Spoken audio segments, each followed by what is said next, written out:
성령의 감동을 받은 사도 바울은 로마서 1장 18절 이하에서부터 복음에 대한 구체적인 설명을 시작하게 합니다. 사랑하는 여러분, 지난주에 우리가 살펴본 불경건의 죄는 어떠한 죄를 말합니까? 하나님이 없다고 하는 무신론 사상을 말합니다. 그런데 성경은 누구도 하나님이 없다고 말을 할 수가 없답니다. 무신론 자체가 존재할 수가 없다라고 말합니다. 왜냐하면 하나님께서 이 사람을 창조하실 때 하나님을 알고 하나님을 찾도록 그 본성 가운데 하나님께서 창조를 그렇게 하셨기 때문에 반드시 사람은 하나님을 알고 찾을 수밖에 없다랍니다.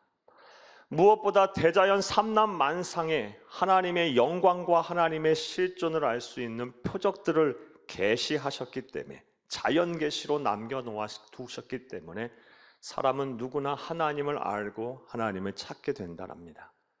오늘은 지난 시간에 이어 하나님께서 진노하시는 죄 중에 두 번째 유형의 죄인, 사람과 사람 사이에 짓는 죄인 불의에 대해서 말씀을 드리겠습니다.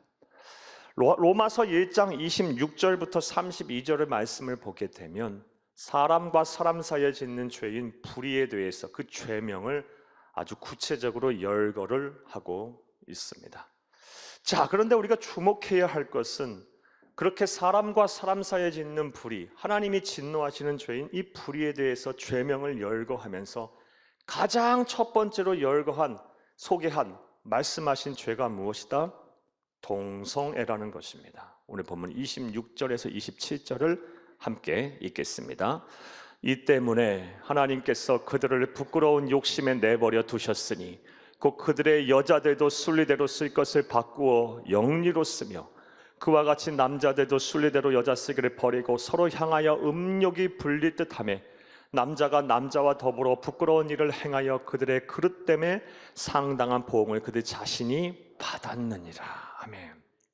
여자들도 순리대로 쓸 것을 바꾸어 영리대로 쓰고 남자들도 순리대로 여자 쓰기를 버리고 서로 향하여 음욕이 불릴 듯하였다. 남자가 남자와 더불어 부끄러운 일을 행했다. 뭘 말합니까? 동성애를 말해요. 사람과 사람 사이에 짓는 불의 때문에 하나님께서 진노하시는데 그 불의에 대해서 말씀을 하면서 제일 먼저 동성애를 언급했다. 뭘 의미합니까? 하나님이 이 동성애를 얼마나 죄로 생각하시며 미워하시는지 우리는 잘 알 수가 있습니다.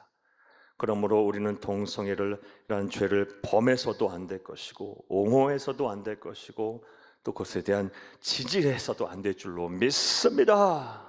동성애는 죄입니다. 동성애가 죄라는 그 근거에 대해서도 몇 가지 말씀을 드려보겠습니다. 먼저 절대 진리인 성경이 창세기서부터 요한계시록에 이르기까지 일관성 있게 동성애는 죄라고 말을 하고 있습니다. 구약의 말씀 한 구절, 신약의 말씀 한 구절 보겠습니다. 구약의 말씀 레위기 20장 13절을 함께 읽겠습니다. 누구든지 여인과 동침하듯 남자와 동침하면 둘 다 가증한 일을 행함인즉 반드시 죽일지니 자기의 피가 자기에게로 돌아가리라. 아멘. 사랑의 하나님께서 당신의 백성을 죽이라고까지 말씀하셨다. 뭘 의미해요? 동성애의 작은 타락의 불씨조차 용납하지 않겠다라는 하나님의 굳은 의지를 볼 수가 있어요. 이거 용납 못한다. 신약의 말씀도 보겠습니다. 고린도전서 6장 9절에서 10절을 함께 읽겠습니다. 불의한 자가 하나님의 나라를 유업으로 받지 못할 줄을 알지 못하느냐. 미혹을 받지 말라. 음행하는 자나 우상 숭배하는 자나 간음하는 자나 탐색하는 자나 남색하는 자나 도적이나 탐욕을 부리는 자나 술 취하는 자나 모욕하는 자나 속여 빼앗는 자들은 하나님의 나라를 유업으로 받지 못하리라. 하나님의 나라를 유업으로 받지 못한다. 얼마나 하나님께서 이 동성애, 남색을 분명히 언급하고 있어요. 얼마나 경계하고 죄로 여기시는지 미워하시니 우리 잘 알 수가 있습니다.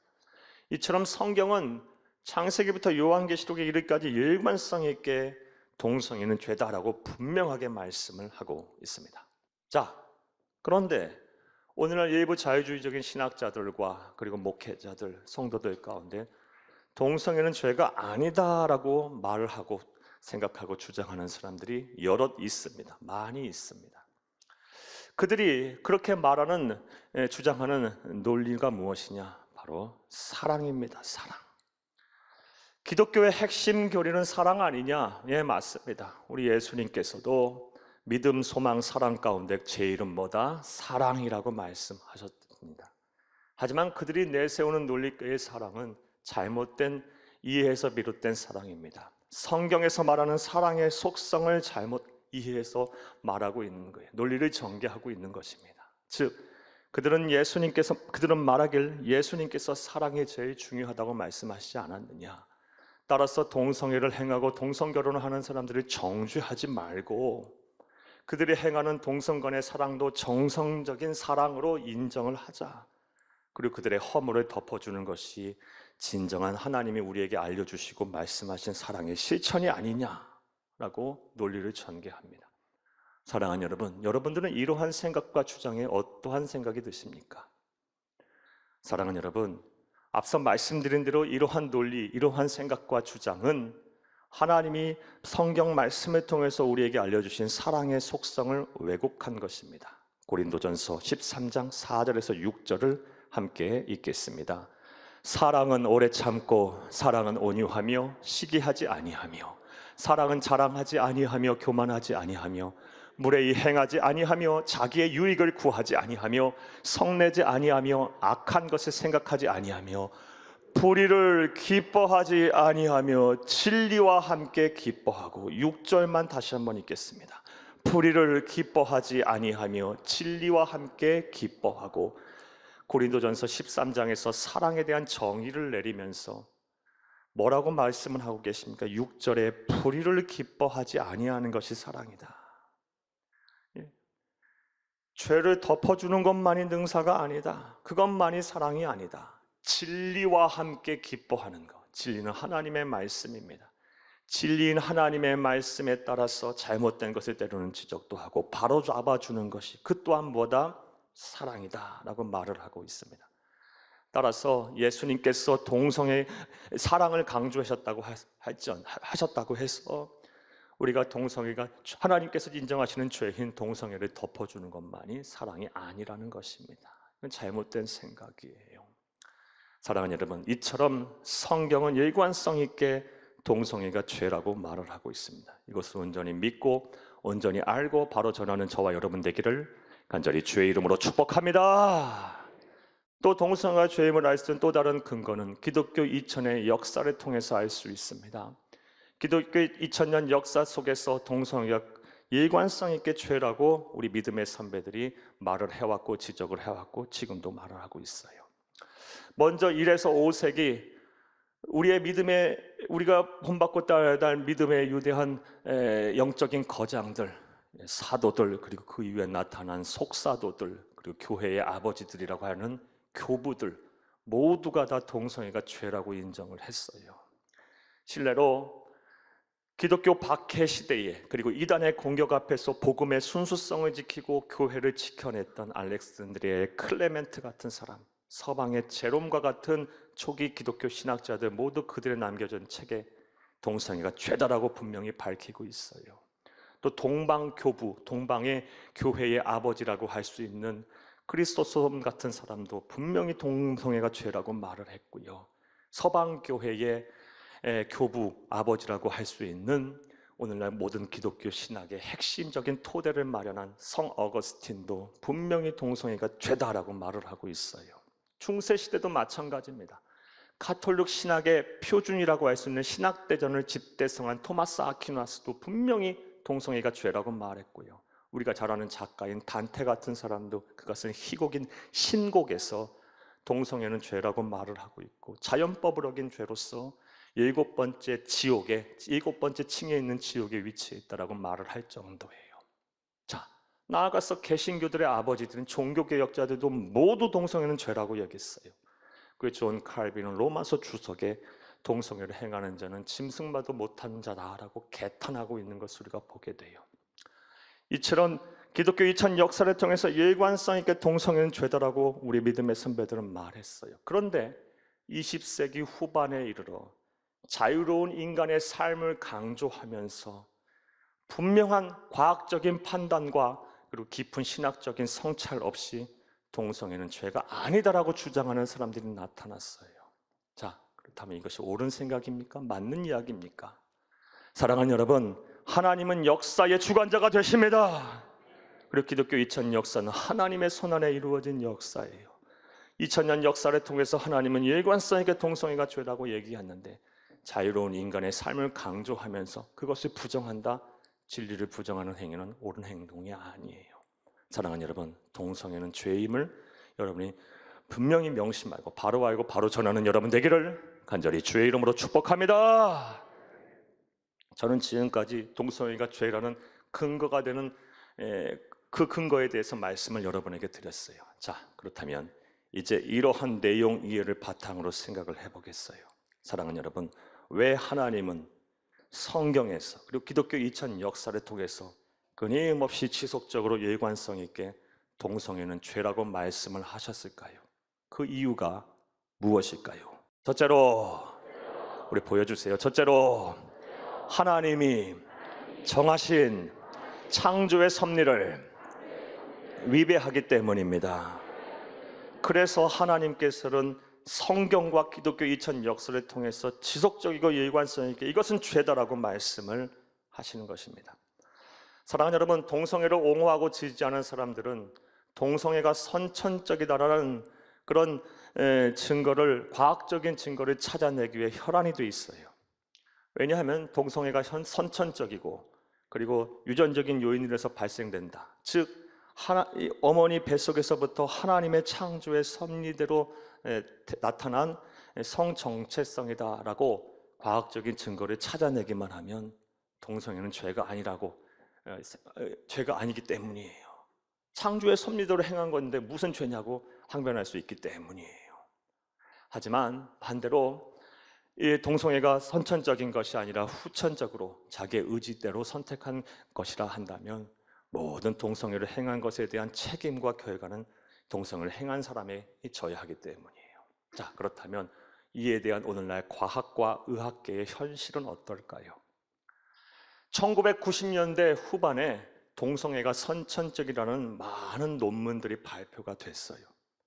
그런데 그 논문들 이후에 바로 그 논문들을 반박하는 많은 또 수많은 논문들이 나왔어요. 그리고 지금은요, 여러분 분명하게 아세요. 동성애가 선천적이라는 증거가 없습니다. 그리고 어떠한 유전적인 요인으로 동성애가 일어난다고 과학과 의학계는 보지 않습니다. 이것이 정설입니다. 이것은 다음과 같은 아주 간단한 실험을 통해서도 알 수가 있어요. 사랑하는 여러분, 동성애가 만약에 선천적이고 유전적인 요인으로 발생한다면 같은 유전자를 가진 일란성 쌍둥이들 사이에서는 한 사람이 동성애라면, 뇌자라면 반대 사람도, 다른 사람도 같은 쌍둥이라면 동성애를 행해야 돼요.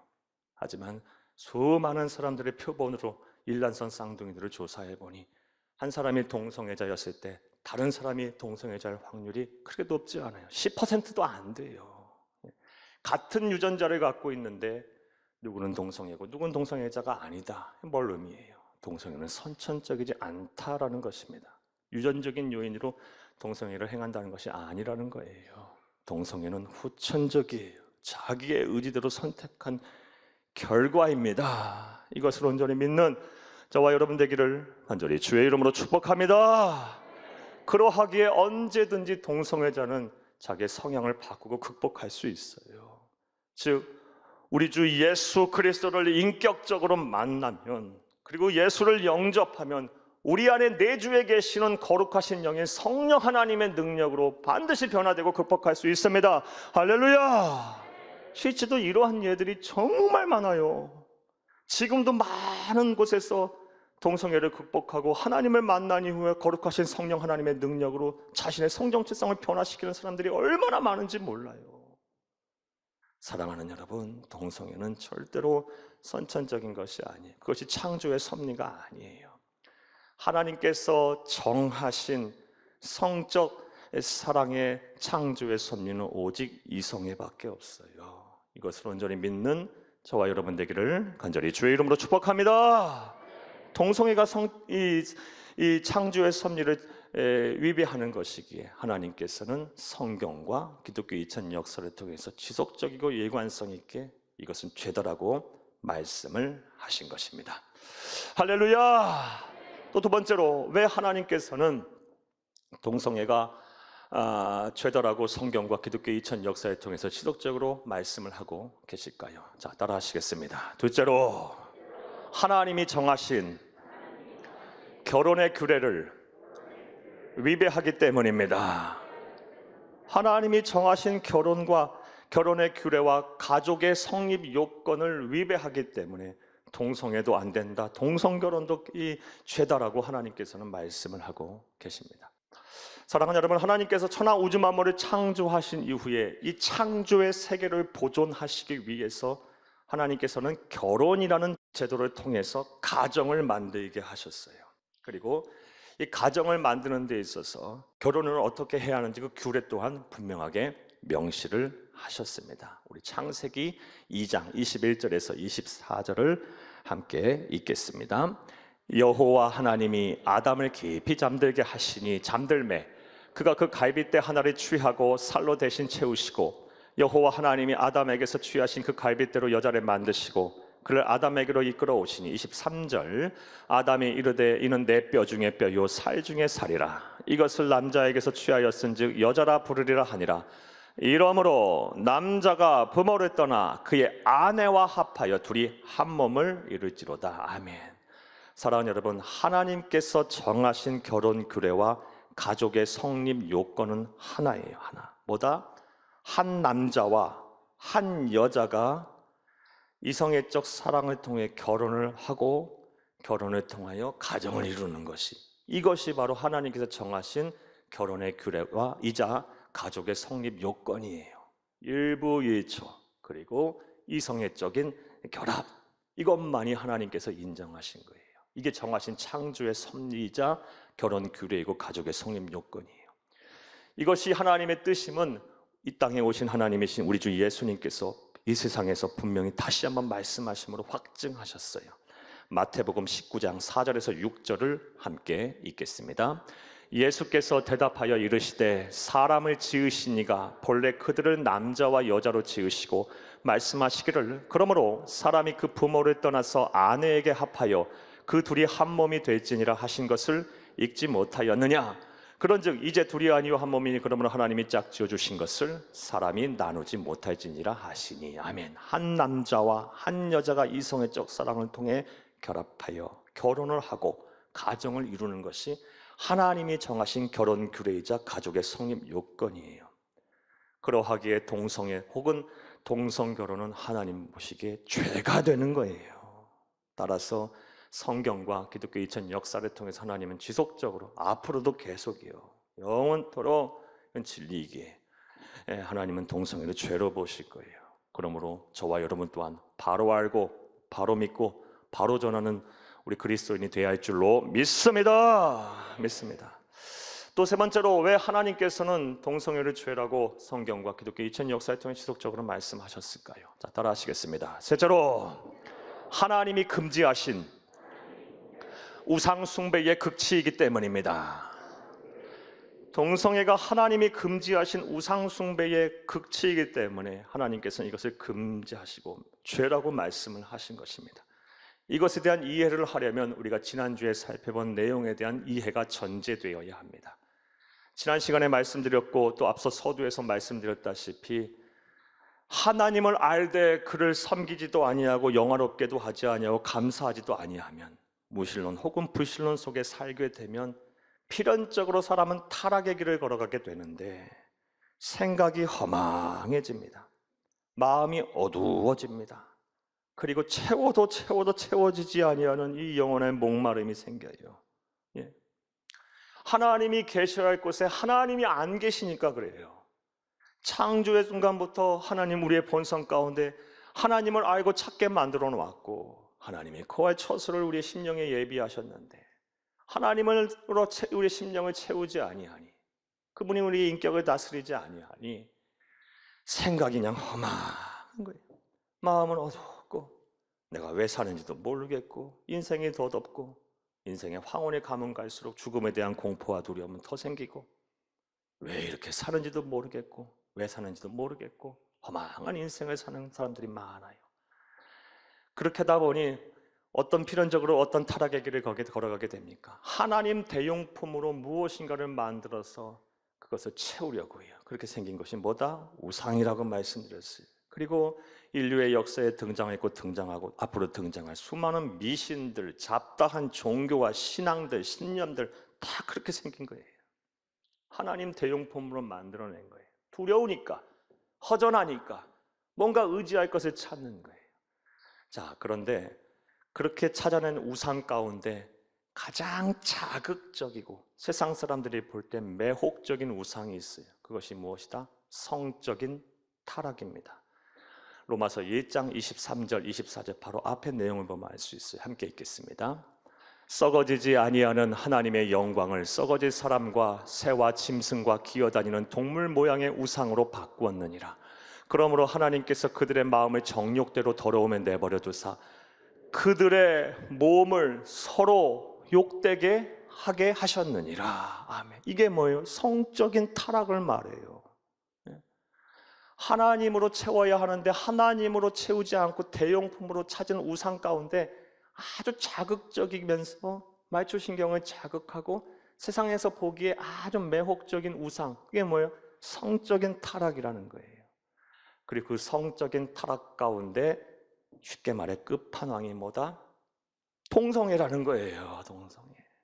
그러므로 동성애는 결국 하나님으로 채워야 할 것에 하나님 대형품으로 만들어낸 우상인 성적 타락 가운데 아주 극치인 우상인 거예요. 우상의 극치인 거예요. 이해되셨습니까? 그러니 하나님께서 이 동성애를 얼마나 미워하시겠어요. 우상 중에 우상 숭배하는 거니까요. 하나님은 우상 숭배하는 것을 아주 미워하세요. 나 외에 다른 신을 섬기지 말라. 하늘과 땅과 바다에 어떤 것으로도 모양을 우상을 만들지 말고 그것에 절하지 말라. 10계명 1, 2계명이에요. 우상 숭배를 아주 미워하시기 때문에 동성애를 그렇게 미워하시는 거예요. 사랑하는 여러분, 우리가 이런 것을 안다면 어떻게 동성애를 행하고 동성애를 용인하고 동성애를 지지하겠어요? 여러분, 정말 우리 그리스도인들 깨어 바로 알아야 돼요. 정신 똑바로 차리고 우리 신앙생활 해야 돼요. 세상 풍조에 막 휩쓸려 가면 안 돼요. 우리는 세상 속에 사나 세상 속에 살지만 우리가 살아야 될 곳은 세상이에요. 세상을 등지며 살 수는 없어요. 세상에서 은둔해서도 안 되고요. 우리가 살아야 할 곳, 우리가 이루어야 될 하나님의 나라는 세상에 있어요. 하지만 우리는 세상에 살면서 세상과 구별된 존재로 살아야 돼요. 그곳에서 하나님의 나라를 이루고 하나님의 백성으로 살아야 돼요. 여러분 정신 바짝 차리고 신앙생활 잘하세요. 말씀을 딱 표준으로 삼고 그 말씀을 하나님의 말씀을 붙들고 우리가 살아야 될 줄로 믿습니다. 동성애는 죄입니다. 죄예요. 사랑하는 여러분, 세상이 아무리 편해도 진리는 바뀌어서는 안 되는 겁니다. 왜냐하면 진리만이 우리를 자유케 하기 때문입니다. 할렐루야. 사랑하는 여러분, 진리는 무엇입니까? 동성애가 죄라는 거예요. 동성애는 창조의 섭리를 위배해요. 동성애는 절대로 선천적이지 않아요. 반드시 극복이 될 수 있어요. 실제로 많은 사람들이 그렇게 되고 하고 있어요. 세상이 말세로 가면 갈수록 성적인 타락은 더 극심해질 것이고요. 가정은 더 붕괴될 거예요. 사회는 더 혼란스러울 거예요. 사랑은 더 식을 거예요. 성경에서 분명히 말씀하고 계세요. 세상이 그렇게 가고 있어요. 세상의 풍조가 그렇게 된다고 해서 우리까지 그렇게 되면 안 되는 거예요. 동성애는 결혼의 규례와 가정의 성립 요건에 위배되기 때문에 이 또한 죄가 되는 거예요. 무엇보다 동성애는 우상 숭배의 극치입니다. 하나님이 있어야 할 곳에 하나님으로 채우지 않아 만들어낸 우상 가운데 가장 매력적이라고 생각하는 우상, 자극적인 우상이 성적인 타락이고 그 성적 타락의 극치가 바로 동성애예요. 사랑하는 여러분, 이런 것을 안다면 어떻게 우리가 이런 법들을 합법화하게 하겠어요? 진리를 지켜야 하는 거예요. 진리를 지켜야 하는 거예요. 사랑하는 여러분, 부디 바로 알고 바로 믿고 바로 전하여 하나님을 기쁘시고 사람들이 칭찬받는 진짜 성도, 참된 그리스도인, 참된 예수님의 제자가 다 되시기를 간절히 주의 이름으로 축복합니다. 축복합니다. 축복합니다.